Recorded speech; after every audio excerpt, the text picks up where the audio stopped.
Hello, everyone, and welcome to Forum Focus. I'm Wyatt Sharpe. We are here once again in Paris this week. It's certainly been an interesting past couple of weeks here, but also in Belgium, and just really traveling, learning Canada's history in World War I and World War II, as I told you last week on the show. And so I think right now a lot of people are talking about this, and it's interesting to be here and see kind of the geopolitical relations that take place here in Europe, and then kind of comparing that to what happens in Canada and the United States, as we're certainly seeing right now a lot of developments with respect to the trade relationship, between Canada and the United States. Obviously, it's entered really kind of a turbulent phase that has been marked by escalating tariffs and heightened tensions, and this situation has significant implications for both economies and then, of course, as I said, the broader kind of geopolitical landscape as a whole. On February 1st, even, we saw Donald Trump announcing his 25% tariff on all imports from Canada, excluding oil and energy products, which are subject to a 10% tariff. And then this move itself was justified by the administration as a measure to address concerns over illegal immigration, drug trafficking, and particularly fentanyl, as they claim, entering the United States via Canada. But the question that I had on this topic was the fact that if you listen to Canadian officials, only 1% of the fentanyl being imported into the United States is coming from Canada, with the rest of it coming from many other countries. Mexico is certainly one example of that. And Mark Carney, who was just elected as leader of the Liberal Party, is someone who has been touting that figure and who it seems in many respects Donald Trump is not too fond of. We saw on Truth Social even Donald Trump bashing the likes of Pierre Poilievre and Mark Carney himself recently over kind of their stances. He called Pierre Poilievre a not MAGA style politician, and then he went on to reference the likes of Viktor Orban from Hungary and even the El Salvadorian president, saying he wishes Pierre Poilievre could be more like the two of them. But how might Donald Trump expect someone like Mark Carney to govern the country with what in many ways seems like a combative approach? Joining me now to discuss it all is J.J. McCullough, Washington Post columnist and YouTube personality. J.J., really good to have you. Thank you so much. Thanks for having me back. So the last time you and I spoke, it was at the Future Voter Summit, which was an event put on by myself and another young individual here in Canada. And there you were speaking about kind of the media landscape, the political landscape. And I feel like even since then, the landscape itself has changed quite a bit, just with obviously the election of Donald Trump as president and then the resignation of Justin Trudeau. Mark Carney was obviously elected with 86% of the vote. Even Pierre Poilievre in 2022 did not win by that large a number. Do you think conservatives are getting kind of worried or concerned about this kind of large victory that we saw from Mark Carney? Oh yeah, I think conservatives are concerned for sure, in the same way that I think that liberals are now sort of cautiously optimistic in a way that they weren't even, just a couple of months ago. This is backed up. It's not just a feeling, it's backed up by the polls. We have seen it sort of tightening of the polls. Conservatives will say that they're still in a strong position, which they are, but nevertheless, they were, a few months ago, they were anticipating the largest landslide in Canadian history, and that definitely seems less likely now if we're just going to look at the numbers. It does suggest that, the Trump stuff is obviously a big factor in terms of getting people to sort of rally around the incumbent government. I think it puts the Liberal Party right where they want to be, which is they enjoy campaigning on a sort of like progressive, anti-American sort of sense of patriotism in this country. But it also does sort of show that Trudeau was clearly as much sort of heavier rock around the neck of the Liberal Party than was even previously sort of acknowledged.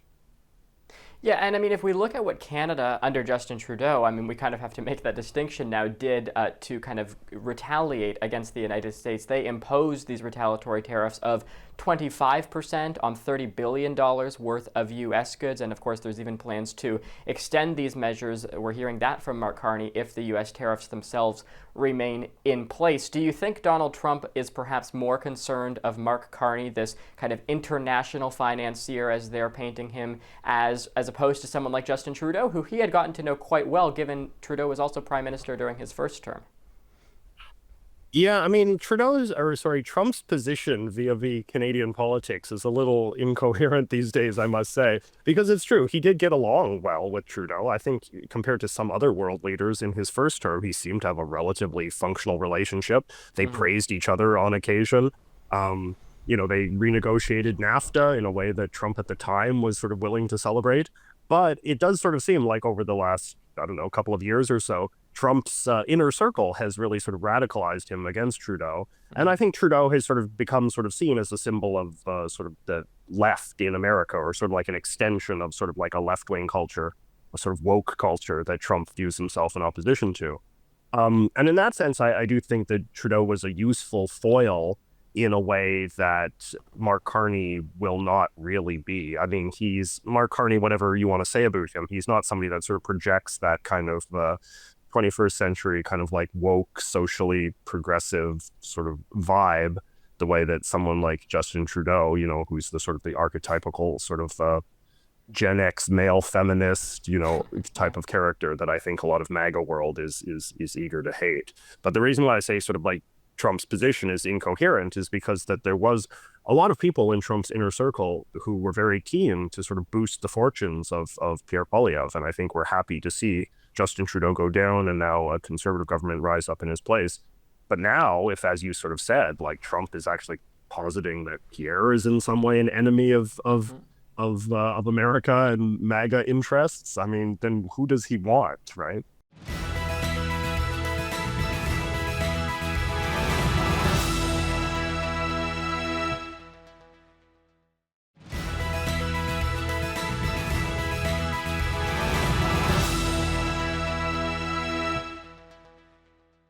Welcome back to Forum Focus. I'm Wyatt Sharpe here once again with J.J. McCullough, Canadian YouTuber and Washington Post columnist. So J.J., before the break you mentioned kind of this relationship between both Pierre Poilievre and Donald Trump. Pierre Poilievre has said that even if he was offered the opportunity to go to, say, Mar-a-Lago or now I guess the White House, he wouldn't necessarily jump at that just because he thinks that it could distract him when his priority should be on Canada. Justin Trudeau, though, also, of course, just a few weeks ago emphasized that the retaliatory tariff actions are necessary to protect Canadian interests and Canadian industries as well. Pierre Poilievre has been taking a fairly similar stance. It seems as if everyone in Canada is fairly united on this. If Pierre Poilievre does get elected as Prime Minister, how will Donald Trump deal with someone who it seems is as much Canada first as Donald Trump likes to say he puts himself America first? Well, I mean, I suppose it suggests that there isn't going to be a lot of diversity of opinion as far as U.S.-Canada relations go, regardless of who is prime minister. The Trump administration has put Canada in a very defensive sort of position, not just sort of in an international context, but sort of in a partisan context as well. If Donald Trump is keen to sort of posit himself as an enemy of all sort of the political options in Canada, then he cannot expect to really have a sort of functional relationship. It's really quite tragic in so many ways because Canada and the U.S. have been growing closer and closer, as we always have throughout the course of our mutual history. And Trump, when he sort of like muses about the 51st state and all that, I mean, on some level he's clearly like hinting like a fondness for Canada on some level, and yet he is just going about bringing our countries closer together in like the most incoherent, like ludicrous possible way, and the most sort of self-defeating, contradictory sort of way. And it seems like such a shame to be in such a dark period of U.S.-Canada relations, because one of the great assets I think of the Conservative Party historically, we can look at Harper, we can look at Brian Mulroney, is that this was the party that was more pro-America, that was more committed than the Liberal Party historically to sort of foster a positive sense of American opportunity in the eyes of Canada. And instead, now you're putting the Conservative Party in the position of having to be an anti-American party too, just as the Liberals, just as the NDP have been. And that's very bleak, especially from the perspective of somebody like me that really does believe in the cause of getting our two countries closer together. And just lastly here before we conclude, if we look at the actual imposition of some of these tariffs, it's obviously, raised concerns about potential economic downturns, not just in Canada, but in the United States as well. In the United States, the Commerce Secretary, Howard Lutnick, had acknowledged the possibility of a recession resulting from some of these trade policies that Donald Trump is trying to implement. You saw a lot of tension between even the likes of Marco Rubio and Elon Musk. Lutnick, though, did express a lot of optimism about kind of long-term economic growth which is certainly the message that Republicans and more specifically Donald Trump is trying to pursue. Do you think that Pierre Poilievre or Mark Carney, one of them, is perhaps better suited to take on some of these economic challenges that are likely to arise across North America as a result of some of these disputes? I don't really think that there's a good sort of solution to this from sort of the Canadian agency perspective, right? I mean, I'm much more interested in sort of seeing the degree to which there's any domestic pushback against it in the U.S. Because I think, Canada has argued as sort of passionately and articulately as we are capable of doing about why these tariffs are bad and self-defeating. To me, it's been interesting to sort of see some sort of right-wing figures in America, like Ben Shapiro, National Review magazine, who have sort of in recent days sort of put out really harsh editorials condemning the Trump position. Because to me, like, the tariffs just do not seem like they're not sort of something that comes organically from the world of American conservatism. This is not a pet cause that anyone except for Trump himself, and I suppose Lutnick, have passionately believed in. The costs are so self-evident and clear that it sort of really takes a very, very high degree of loyalty and trust in just Donald Trump's leadership as sort of this all-knowing man who can make no mistakes in order to believe that this is remotely a sort of sensible course of action. And I feel like most Republicans do know this, and most sort of conservative pundits do know this. So I do feel like if this tariff obsession of his does sort of fade out, it will probably be because he realizes that it's an untenable position within his own party, not because of anything that Canada says or does.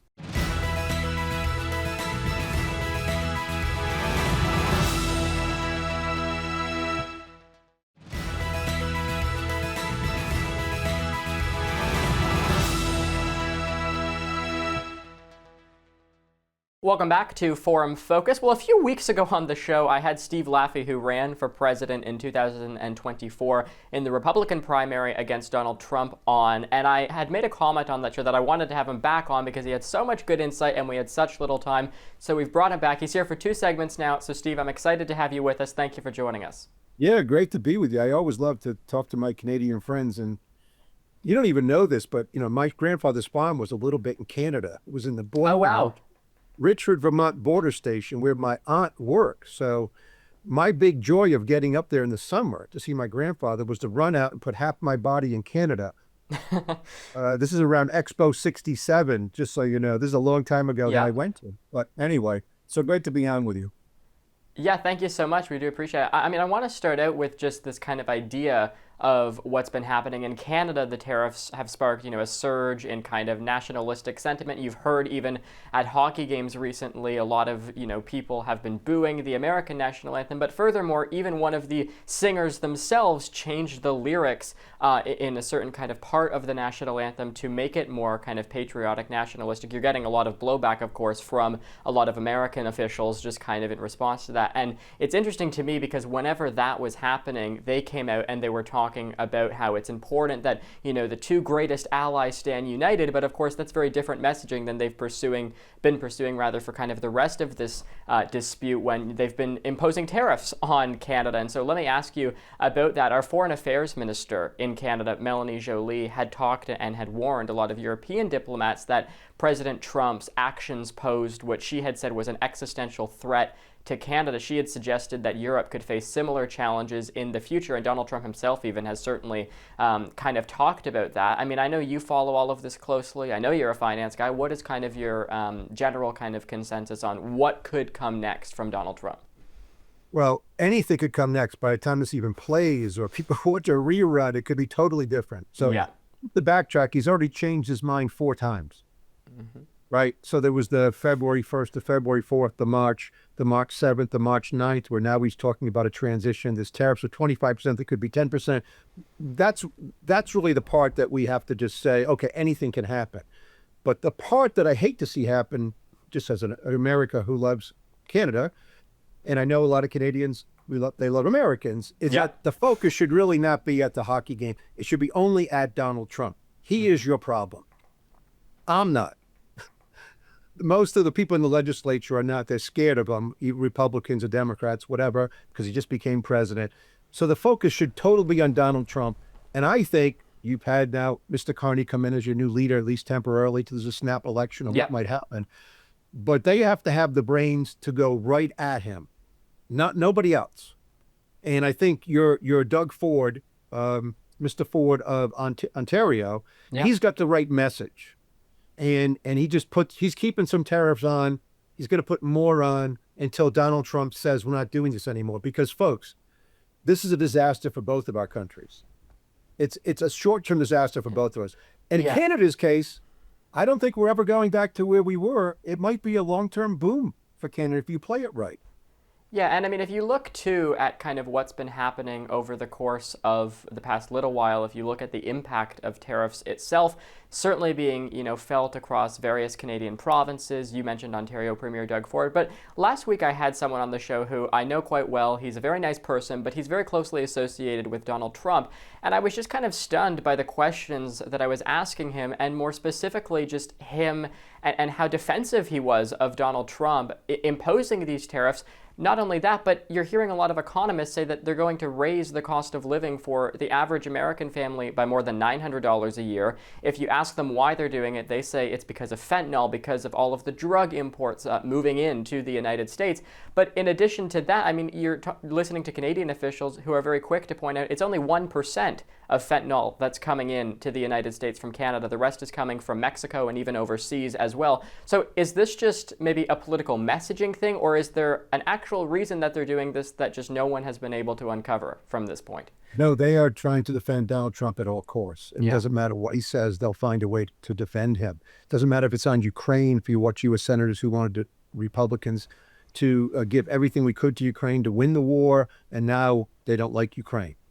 Same thing now happening here. But this is actually worse because, for example, Mr. Lutnick, the new Commerce Secretary, he's out calling it a drug war that he has with Canada. They're making it up. In other words, he knows better. Most people know the law. Any economic class you might take in macroeconomics, the law comparative advantage. You do some things better, a lot of things better in Canada that we can make use of, and especially since we're so close with such a shared border and you're such an ally, you should make the aluminum. We don't really have to make more aluminum.